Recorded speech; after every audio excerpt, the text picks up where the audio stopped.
নমস্কার বন্ধুরা, যে যেখান থেকে আমার ভিডিওটি দেখছেন আশা করি সবাই ভালো আছেন, সুস্থ আছেন। তো চলে আসলাম দুপুরে রান্নার আয়োজন নিয়ে।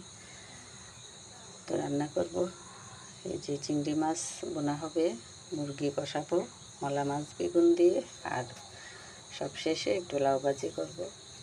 আর অফ ক্যামেরায় তো ডালটা রান্নাই করে ফেলছি। প্রতিদিনই ঘুম থেকে উঠে এই যে এই চাটা করেই কিন্তু ডালের হাঁড়িটা বসিয়ে দিই, কারণ যে চোলাটা একটা চুলা, আর ডাল পরে বসালে দেখা যায় রান্নার একটা এলোমেলো লেগে যায়, তারপরে ভাত থাকে বাকি।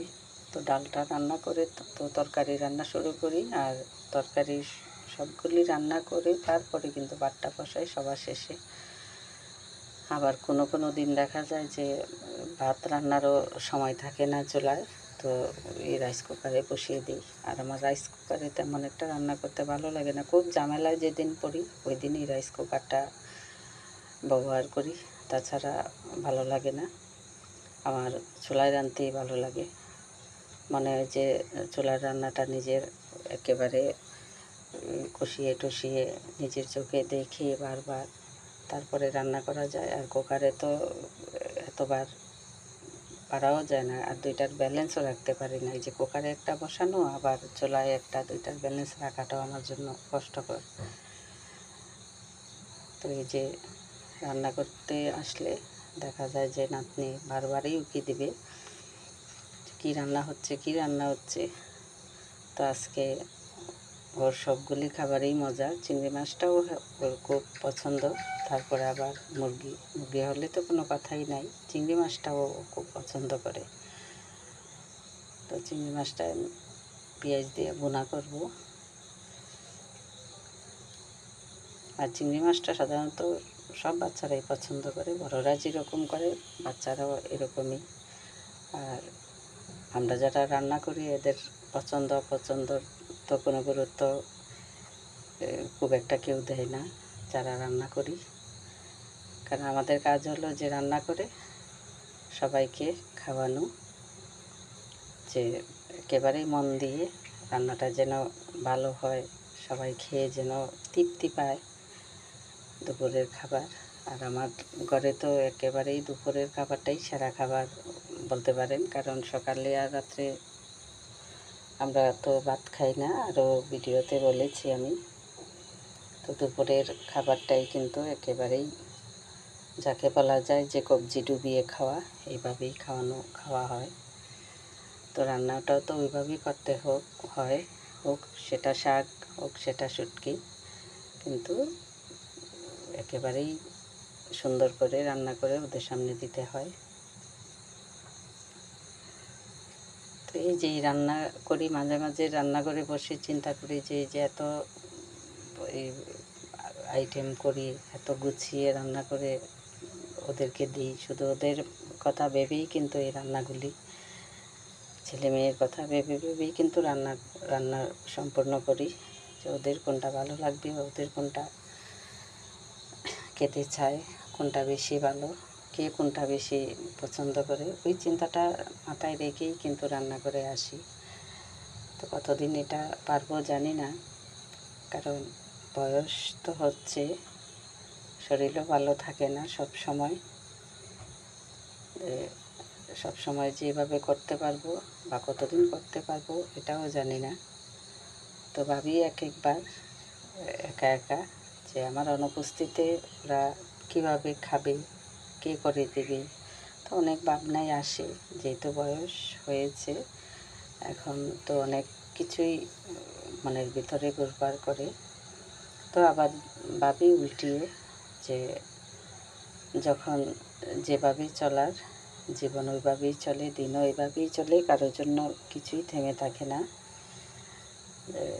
একজন নাই তার জন্য তো আর খাওয়া পড়া কেউ ছেড়ে দেয় না, ওটা করতেই হয় সবার ক্ষেত্রেই। তো আমি ওইভাবেই চিন্তা করি যে আমার অনুপস্থিত হয়তো একটা কিছু হবে, ওরাও নিজেরাও হয়তো করে খেতে পারবে, যতদিন আছে ততদিন করি। তো কত ভাবনা কত চিন্তা মাথার ভিতরে ঘুরপাক করে সময় সময় রান্না করে আসলে, অনেক সময় কোটা বাচ্চা যখন করি তখন এই চিন্তাগুলি বেশি হয়। আবার রাতে যখন ঘুমাতে যাই তখনও এই চিন্তাগুলি করি, প্রায় সময়ই করি যে এদের খাওয়ার কষ্ট হবে আমার অনুপস্থিতি, এরকম মনে হয় আর কি। তো এগুলি তো আসলে এই যে দুশ্চিন্তাই বলতে পারেন। এগুলি চিন্তাটা না করাই ভালো, কারণ এগুলি চিন্তা করলে তো এটার কোনো শেষ নেই। এটার শেষ কোথায় কেউ জানে না। তো এই যে ঘুম থেকে উঠে চাটা খেয়েই ঢুকি, আর একেবারে বের হতে হতে 2:30 বাজে। তো ওরাও বসে থাকে আমার জন্য, স্নান সেরে তারপরে খেতে দেব। আমি ছাড়া আবার খেতেও চায় না সব সময়, হঠাৎ বেটাতে হয়তো বসে, তো বেশিরভাগ সময়ই কিন্তু আমার জন্যই বসে থাকে। তো একেবারে দূরের উপরে কিন্তু এই রান্নাটা শেষ করে 1 সেকেন্ডও আর কোথাও বসতে পারি না। দেখা যায় যে স্নানে যেতে হয়। তো স্নানে তো শুধু স্নান করে আসলেই হয় না, স্নানে গেলে দেখা যায় যে 2-1টা কাপড় চোপড় থাকে, এগুলিও ধুইতে হয়। তো কাপড়গুলি না জমিয়ে প্রতিদিনের কাপড়টা প্রতিদিন ধোয়ার চেষ্টা করি। সকালবেলা তো পারিই না।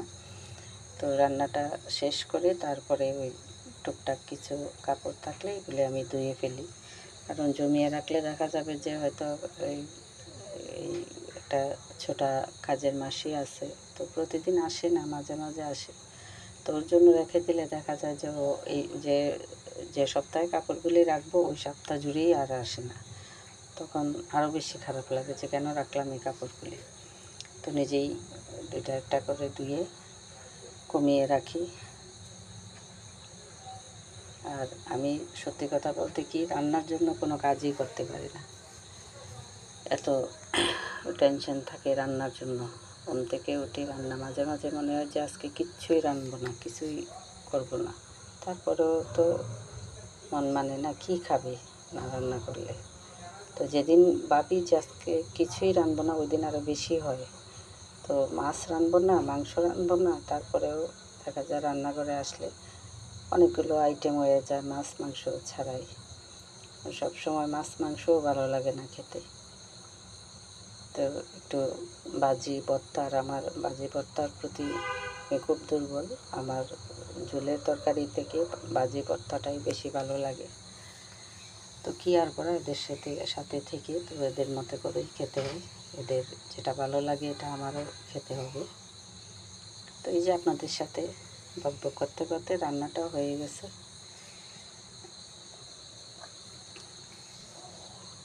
তো রান্নাটা শেষ করে যে এবার খাওয়ার জন্য তৈরি। তো আজ এই পর্যন্তই। ভালো থাকবেন, সুস্থ থাকবেন, আমার পাশে থাকবেন। ধন্যবাদ।